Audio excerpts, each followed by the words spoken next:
আসসালামু আলাইকুম বিবাস। আশা করি আপনারা ভালো আছেন। তো সুতরাং আমিও ভালো আছি আপনাদের দোয়া আর আপনাদের ভালোবাসা নিয়ে। তো সবাই হয়তো আমাকে চিনেন গরিবের বন্ধু বাদশা ভাই হিসাবে।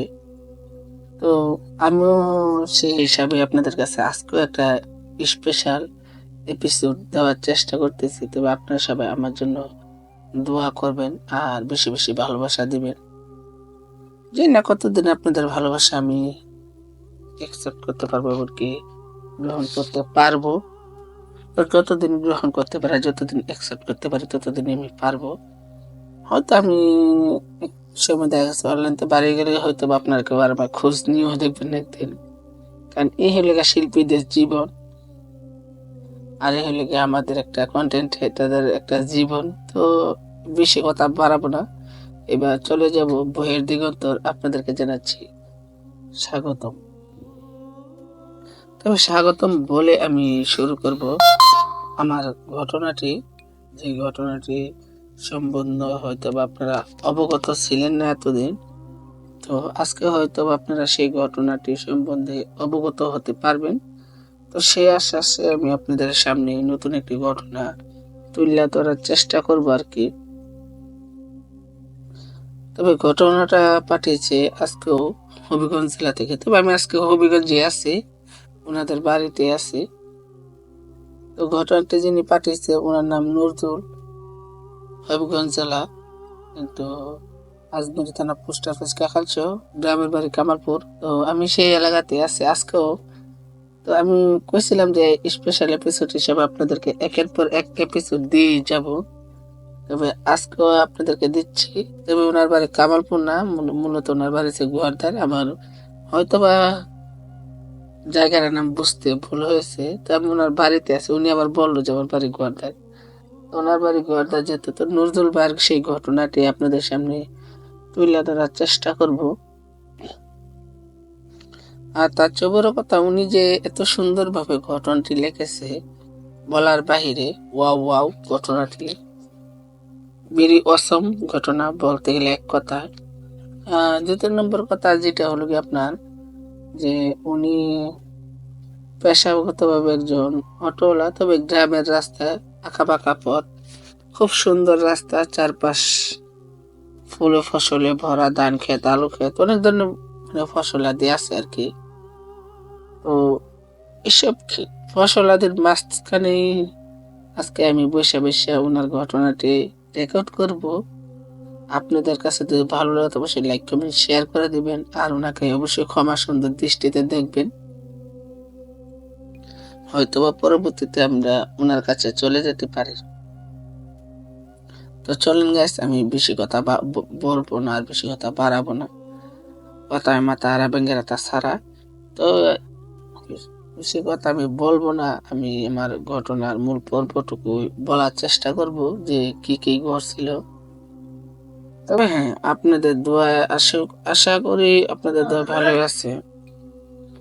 তো গ্রামের আঁকা পাকা পথে যে সুন্দর একটি মনোরম দৃশ্য, সেই দৃশ্যের আড়ালে যে এত কঠিন বাস্তবতা আছে সেটি আজকে বলবো। তবে ঘটনাটি ঘটেছিল 2015 সালে মার্চ মাসের 3 তারিখে কিংবা 4 তারিখে মার্চ মাসের ঘটেছিল এই ঘটনাটি। তো আমি জানি না কেন জানি আমার কাছে জানুয়ারি আর মার্চ মাসের ঘটনা বেশিরভাগ সবাই বলতে আসে, আর কোনো দিনের ঘটনা বলে না। তবে ঘটনাটি লেখা, হাতের লেখা সবকিছু খুব সুন্দর। ছেলে নাকি 7 পাস করছে, তবে আর ছেলে স্কুলে তার কাছে যায়নি। তারপর থেকে পেটের অভাব কারণে এখন ছেলে অটো চালাচ্ছে আর কি। তো আরেকটা বিষয়, যে ছেলে যে অটো চালাচ্ছে, এত সুন্দর অটো চালায় যে আমাকে যখন আনলো আজমিরি থানা থেকে, যখন আমাকে আনলো নিজের অটো দিয়ে, তো খুব ভালো লাগছে অটো দিয়ে চড়তে যেতে। চারপাশে প্রাকৃতিক দৃশ্য সমস্ত কিছু দেখতে দেখতে খুব ভালো লাগছিল আস্তে আস্তে। তবে আমি বুঝতে পারলাম না যে আসলে কি চলতেছে ওদের মাথায়। তো আজকে আমি যতটুকু পারতেছি ঠিক ততটুকু ঘটনাটি দিব। তবে ঘটনাটি খুবই স্পেশাল এপিসোড, আপনারা না দেখলে হয়তো বা মিস করবেন। চলে যাব সে ছেলের কাছে আর কি। আসসালামু আলাইকুম ভিউয়ার্স, আশা করি আপনারা ভালো আছেন। তো সুতরাং আমিও ভালো আছি আপনাদের দোয়া, আপনাদের ভালোবাসা নিয়ে। তবে আমি তোফাজ্জল ভাই আপনাদের সামনে যে ঘটনাটি বলার চেষ্টা করতেছি, সেটি মূলত আমার সাথে ঘটেছিল। সেই ঘটনাটি 2018 সালে, ইয়া 2015 সালে 2015 সালে আমার সাথে সেদিন ঘটনাটি ঘটেছিল। তবে আজকে আমি ঘটনাটি সম্পূর্ণ উদ্ঘাটন করব। আর যদি ভুল ত্রুটি হয় তো অবশ্যই আপনারা ক্ষমা সুন্দর দৃষ্টিতে দেখবেন। আর বাসা ভাই আজকে আমার বাড়িতেই, আমি ওনাকে নিয়ে আসছি যাতে উনি আমার ঘটনা সম্পর্কে উদ্বেগ হয়, এমনকি উনি যাতে আমার ঘটনা তুলে ধরতে পারেন। তো ওনার কমেন্ট বক্সে আমি ঘটনাটি রেখে পাঠিয়েছিলাম, তারপর উনি নিজে আসছে যে ওনা আমার মুখ থেকে এই ঘটনাটি নেওয়ার জন্য। তো তাকে আমি খুবই ধন্যবাদ, সাথে তাকে প্রাণ ভরা ভালোবাসা দিচ্ছি। তবে আমি জানি না যে আমি কতটুকু সঠিকভাবে আপনাদেরকে দিতে পারবো ঘটনাটি। তবে চেষ্টা করবো আপনাদেরকে সুন্দরভাবে ঘটনাটি দেওয়ার জন্য। তো আপনারাও আমার জন্য দোয়া করবেন, এটি আমি বলবো। আর আমাদের গ্রামটা মূলত পাশাপাশি তো বললে যে অনেক সুন্দর, আসলে আমাদের কাছে এত সুন্দর না, আমাদের এত সুন্দর কপালও না, কারণ উনি তো হঠাৎ করে আসছে, তার জন্য ওনার কাছে অনেক সুন্দর লাগছে। কিন্তু আমাদের কাছে আমরা এখানে জন্ম থেকে বড় হয়েছি। তো চলে যাই আমি সেই মূল পর্বের দিকে, সেই মূল ঘটনার দিকে, যে কেন বা আমি আমার সাথে এই ঘটনা ঘটেছিল। তো 2015 সালে প্রায় আমি নিত্যদিনের মতন আমি আমার অটো নিয়ে বের হয়েছিলাম আপনার কাজের সূত্রে। এখন কাজের সূত্রে বের হয়েছিলাম আপনার। তো আমি সারাদিনই মূলত টিপ মারতাম, সারাদিনই মূলত আমি টিপ মারতাম আর কি। তো এইভাবে টিপ মারতে মারতে তো প্রায় সময় রাতের 2টা 2:30 বাজতো আমি ঘরে ঢুকতে ঢুকতে। তো হঠাৎ করে একদিন আমার চোখে পড়লো যে সেদিন রাত 2টা বেজে গেছিল, কারণ এক প্রেগনেন্ট মহিলাকে আমি হাসপাতাল নিয়ে ভর্তি করে দিয়েছিলাম আমার অটো দিয়ে। তবে ওনারা ভাড়াটা আমাকে উচিত বেশি দিচ্ছিল, তাই আমি একটু ঘুরায় ওনাদেরকে দিয়ে দিয়েছিলাম। তো আমি ওনাদেরকে সেখানে নিয়ে ভর্তি করাইছি। ভর্তি করানোর পরে যা হলো আর কি, সেটা আপনারা শুনলে হয়তো বা হতভম্ব হয়ে যাবেন, এমনকি অবাক হবেন। তো সেদিন আমি এবার আপনার সেখানে যখন আসতেছিলাম, তখন আসতে মূলত একটা হাওর পাড়ি দিয়ে আসতে হয়। তবে হাওরের চারপাশে কোনো ঘর বাড়ি নেই, শুধু হাওরের মাঝখানটা একটা মাটির রাস্তা, আর চারপাশে কোনো ঘর দর নাই বললেই চলে। তো এরকম ভাবে যখন আমি আসতেছিলাম, ঠিক তখনই আমার চোখে একটি অদ্ভুত দৃশ্য পড়ে। এরকম অদ্ভুত, যেন পূর্ণিমা চাঁদের আলো পড়ে চারপাশটা যেন খুব সুন্দর আর এমনকি সোনালি হয়ে গেছিল। তো তখন আবার আগুনি দান তোলার অপেক্ষা ছিলাম, তবে আগুনি দানও পেকে গেল। তবে তবে পূর্ণিমা রাতে চাঁদের আলো পড়ে যেন সে ধান একদম খুব সুন্দর চকচক করতেছিল, হলুদ পাকা চকচক করতেছিল, এরকম লাগতেছিল। তো খুব সুন্দর মনোরম দৃশ্য ছিল। তবে দেখতে পেলাম, তবে সে সময় একটু শীত ছিল, তাই আমার গায়ে শীত শীত ভাবও লাগতেছিল। তো এরকম শীত লাগতেছিল আমার গায়ে যে বলার বাহিরে। আমি সেই শীতের মধ্যে আমি একটা চাদর মুড়ি দিয়ে আমি অটোটা চালাচ্ছিলাম। তা আমার একটা কালো রঙের চাদর ছিল, তো সেই চাদরটা মুড়ি দিয়ে আমি অটোটা চালাচ্ছিলাম। তো চালাতে চালাতে যখন আমি মাঝ বরাবর আসি, তখন দেখি যে রাত প্রায় 2:30টার, ঘড়ির কাঁটা কাঁটা চুচি করতেছে। তখনই আমি কি করলাম, আপনার অটোর বসে খুব সুন্দর টানতেছিলাম, এত সুন্দর করে অটো টানতেছিলাম, পুরা টানতেছিলাম, মিউজিক শো বাজে, ওর সাথে ভূতেফএম.com এর ভূতিক সেই মিউজিকটা লাগিয়ে আমি এই নিস্তব্ধ জায়গা দিয়ে চালাইতেছিলাম। তবে চারপাশে এত পরিমাণ নিস্তব্ধতা ছেয়ে গেছিল যেন আমার নিজেরই হার্ট অ্যাটাক হওয়ার জোগাড় ছিল। তো তারপরও আমি হার্ট অ্যাটাক হওয়ার জোগাড় ছিল, তারপরও আমি যেন খুব সুন্দর করে এই রাস্তা দিয়ে অটোটি চালাতেছিলাম এই ভূত এফএম শুনতে শুনতে। তখন বাদশা ভাইয়ের ভূত এফএম শুনলাম, সাথে রাসেল ভাই ছিল, সাথে আফরান ভাই ছিল। ওনাদের ভূত এফএমটা আমি শুনতে শুনতেই গাড়িটা চালাচ্ছিলাম। তো হঠাৎ করে আমার পিছন থেকে যেন কে ডাক দিয়ে উঠলো, এই ফাজল একটু দাঁড়া। এই কথাটা বললো যে এই ফাজল একটু দাঁড়া। তখন আমি ভারী ভারী ভারী গলা শুনে ভাবলাম হয়তো বা কোনো বৃদ্ধ লোক। তখন যে কথা সে কাজ, তখন দেখতে পেলাম সেই বৃদ্ধ লোকটির শরীরে সাদা একটা চাদর, মূলত এটা সাদা চাদর না, সাদা কাপড়ের কাপড়। তো এভাবেও সেই লোকটি যেন আমাকে ডাক দিল। তখন আমি প্রথমত খুবই ভয় পেয়ে গেছি লোকটাকে দেখে আমি অনেক বেশি ভয় পেয়ে গেছি। তখন লোকটা বলল যে বাবা, ভয় পাওয়ার কিছু নেই, আমাকে তুমি একটু সাহায্য করো, আমি একটু সামনে যাব। তখন আমি কিছু করার ছিল না, তবে আমার সাথে লোহা ছিল, তার জন্য আমার কিছু ক্ষতি হয়নি। তখন সেই লোকটিকে যখন আমি বললাম তা আপনি উঠেন, তখন দেখলাম যে লোকটি অনেক চেষ্টা করতেছে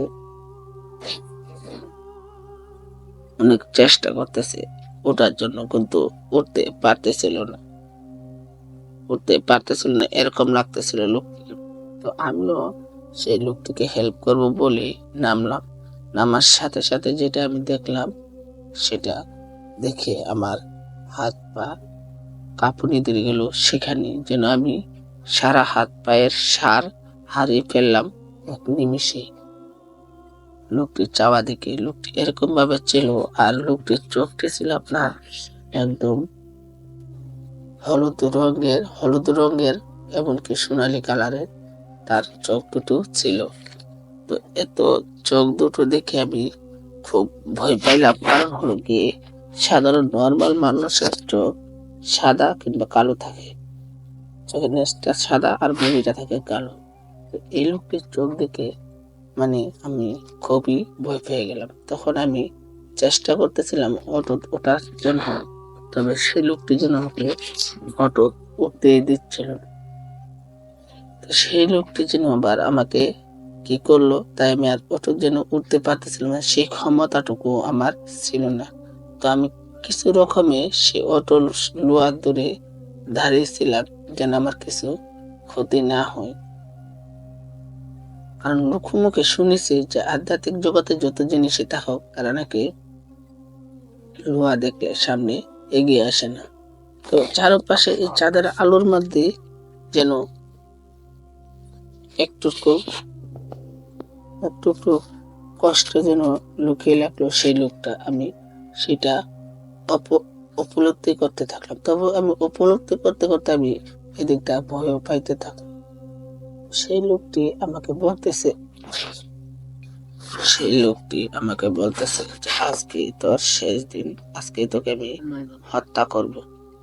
এইসব কথা শুনে আমি আরো একটু বেশি ভয় পাচ্ছিলাম। তো তো সেই ভয়েস ছুটে আমি নিজের গাড়ি দিয়ে তো সেই সব ঘটনাগুলি সেদিনও আমি মানে দেখতেছিলাম আর কি। তবে আমি সেদিন ভাগ্য ভালো যে আমি অটোর মধ্যে ধরা ছিলাম, তার জন্য আধ্যাত্মিক জগতে যে জিনিসগুলি ছিল আর কি, তো সেই জিনিসগুলি মূলত আমার কাছে বিরাট সাহস পাচ্ছিল না। তারপরেও যেন আমি ভয়ে এমনকি আমার অন্তরাত্মা কেঁপে ওঠার মতন ছিল। তবে চারপাশ এত নির্জন ছিল যে বলার বাহিরে। তো এইসব নির্জনতার কারণে মূলত আমি আরো বেশি ভয় পাইতে থাকি। তো সেই ভয়টা আমি কখনো রিয়েলাইজ করতে পারি না। তখন দেখি আমার ঘড়ির কাঁটাতে প্রায় তিনটার কাছাকাছি হয়ে গেছিল। তো এদিক দা গ্রাম অঞ্চলে সেই আঁকাপাকা সেই রাস্তাটা যেন সেদিন আমাকে খুব সুন্দর একটি শিক্ষা দিয়ে দিল। যেরকম আমাকে অনেকেই বলেছিল যে এই রাস্তা দিয়ে যাতে আমি কখনো রাত বিরেতে অটো না চালাই। তবে আমি কি করলাম, সেদিনও বেশি টাকার আশায় আমি এই রাত বিরাতে এই রাস্তা দিয়ে অটো চালাচ্ছিলাম। তবে ভাগ্যক্রমে তখন সেই লোকটি আমার দিকে এরকম ভাবে তাকিয়েছিল যেন তার হলুদ হলুদ পাকা দুটি চোখ যেন আমাকে নিমিষে জ্বালিয়ে খাবে, এরকম আমার কাছে লাগতেছিল। তো আমি এই বিষয়টা দেখে খুবই হতবাক আর খুবই হতভম্ব হয়ে যাচ্ছিলাম। তখন আমার দুই দুই ঠোঁট যেন একসাথে জোড়া লাগে যাচ্ছিল। তো তবু আমি তখন সূরাতুল আয়াতুল কুরসি তখন আমি একটানা পড়তে থাকি। টানা পড়তে পড়তেও দেখতেছিলাম যেন ওরা আমার কাছে কিছুটা দূরে দূরে থাকলেও আমি কিছুটা ওদের কাছ থেকে একটুটা দূরে দূরে থাকতেছিলাম। তখন প্রথম ছিল একটি পুরো একটি বৃদ্ধ লোক, তারপরে দেখলাম যে অনেকগুলি বৃদ্ধ লোকই আমার চারপাশ যেন হেরিকেলটা ঘিরে দিয়েছিল।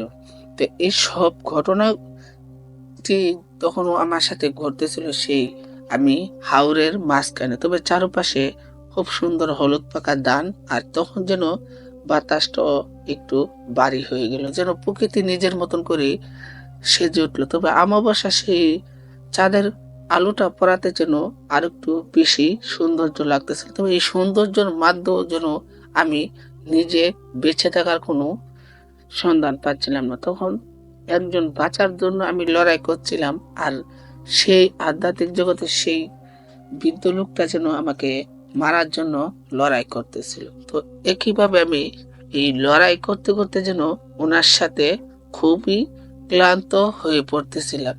তো এদিক দিয়ে ক্লান্ত হতে হতে আমার একদম ধৈর্যের বাঁধ যেন তলানিতে গিয়ে ঠেকেছিল। তারপরও আমি অটোর শিকের কাছে ধরে বসেছিলাম। তারপরে সেই অটোর শিকটা যেন লোহাটার কারণে সেদিন ভাগ্যক্রমে লোহাটার কারণে আমি বেঁচে যাব ঠিক তখনই আমি শুনতে পেলাম যেন একটি মসজিদের মাইকের হালকা ভারী বাতাসে যেন ভেসে আসলো আল্লাহু আকবার, আল্লাহু আকবার। তবে এই বাতাসটার আল্লাহু আকবার শুনে যখন আমি চারপাশ আবারও দেখতে থাকলাম, তখনই দেখতে পেলাম যেন এসব জিনিসগুলি যেন আমার কাছ থেকে একটু দূরে চলে যাচ্ছিল। তখনই চলে যাচ্ছিল, তার আগে বৃদ্ধ লোকটি বলতেছিল যে আজকে হয়তো তুমি বেঁচে গেছো, তো আর দ্বিতীয় দিন তুমি আমাদের হাত থেকে বাঁচতে পারবে না।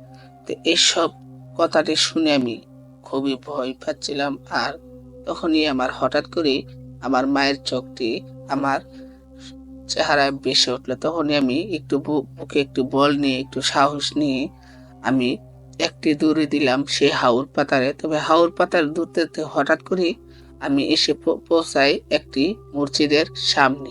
তখন মসজিদের সামনে পৌঁছানোর পরে তখন মসজিদের সেই মুসল্লিরা যখন উজুখানায় গেছিল উজু করতে, তখন তারা আমাকে সেখান থেকে উদ্ধার করে আমার চোখে এমনকি আমার মাথায় পানি ঢালতেছিল। তো এই পানি ঢালার অবস্থায় এমনকি আমার চোখে মুখে পানি দেওয়ার অবস্থায় তখন আমি উঠে দেখি যে প্রায় বেলাটা থেকে 7টা হবে আমার বেলাটা আনুমানিক। তবে আমি জানি না আমার সাথে আর কি কি ঘটেছিল। তবে আমি জ্ঞান ফেরার পরে আমি অনেকের কাছে এই জিনিসটা যাচাই করলাম। তবে অনেকেই বলছে সেখানে নাকি অনেক কাল আগে এক বৃদ্ধ লোক একে আটকে মারা গেছিল, তাকে নাকি কেউ নাকি কেউ নাকি তাকে সাহায্য করেন। তো সেই থেকে নাকি সেই লোকটি সেখানে আটকে বৃদ্ধ লোকটি মারা গেছিল। তবে আমার কাছে আসা এতটুক আমি এতটুকু ঘটনায় আমার সাথে ঘটেছিল, তাই আমি এতটুকুই বলতে পারবো। তবে বাদ বাকিটা বাদশা ভাই